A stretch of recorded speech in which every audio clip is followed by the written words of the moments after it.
কি নামে ডাকবো অনেকে জিজ্ঞেস করছেন, নতুন সুরাবর্দী না মোহাম্মদ আলী জিন্নাহ হওয়ার স্বপ্ন নিয়ে বাংলায় এসেছেন? কি নামে ডাকবো?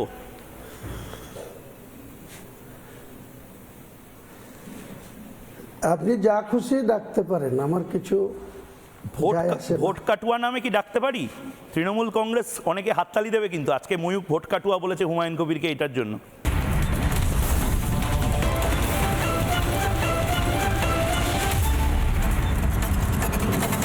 হুমায়ুন কবির শুনতে পাচ্ছেন?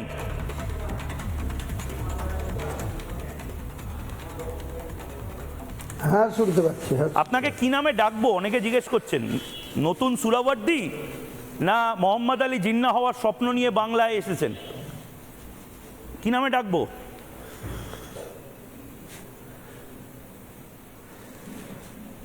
আপনি যা খুশি ডাকতে পারেন, আমার কিছু ভোট কাটুয়া নামে কি ডাকতে পারি? তৃণমূল কংগ্রেস অনেকে হাততালি দেবে, কিন্তু আজকে ময়ূক ভোট কাটুয়া বলেছে হুমায়ুন কবিরকে এটার জন্য।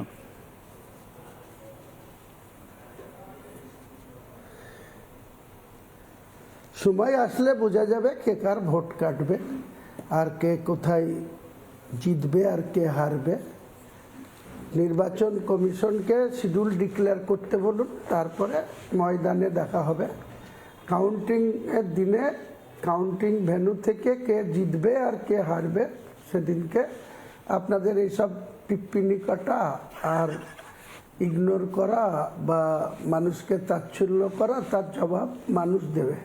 আচ্ছা হুমায়ুন কবির, আজকে নাকি আপনার শোটা, আপনার এই অনুষ্ঠানটা, এটা নাকি ফ্লপ হয়েছে। তৃণমূল কংগ্রেস বলছে যে বাবরি স্থাপত্যের জন্য আপনি যে ভিড়টাকে টানতে পেরেছিলেন ধর্মীয় কারণে, রাজনীতি অত সহজ নয় এবং বাংলার মুসলিমরা মুসলিমের দল হিসেবে হুমায়ুন কবিরকে অ্যাকসেপ্ট করবে না, করছে না।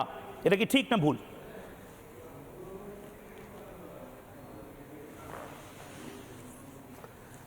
সম্পূর্ণভাবে ভুল। এবং বাবরি মসজিদের শিলান্যাসের দিনে যে লোক সমাগম হয়েছিল, প্রায় একই লোক সমাগম আজকে ছিল। কারণ এখানে যে লোকটা হয়েছিল সেখানকার আয়তনটা ছিল 10 বিঘি জায়গার উপরে, আর 10 থেকে 15 বিঘি জায়গার উপরে। আর যে আজকে যেটা সভা হয়েছে, আপনাদের ক্যামেরাম্যানরা ছিল, জেনে নেবেন, ভালো করে ঘুরিয়ে দেখে নেবেন। 50 বিঘা জায়গার উপরে প্যান্ডেল হয়েছিল। 50 বিঘা ধানের জমির উপরে প্যান্ডেল হয়েছিল। সেখানে 4 লক্ষ থেকে বেশি লোক ছিল। ভালো করে আইবিকে রিপোর্ট দেখতে বলুন, আইবি রিপোর্ট দেখলেই পরিষ্কার হয়ে যাবে। নানা ধরনের কন্টেন্ট দেখার জন্য লাইক করুন, শেয়ার করুন আমাদের ফেসবুক পেজ, সাবস্ক্রাইব করুন আমাদের ইউটিউব চ্যানেল। পাশাপাশি অন্যান্য ব্রেকিং নিউজের জন্য অবশ্যই চোখ রাখুন রিপাবলিক বাংলায়।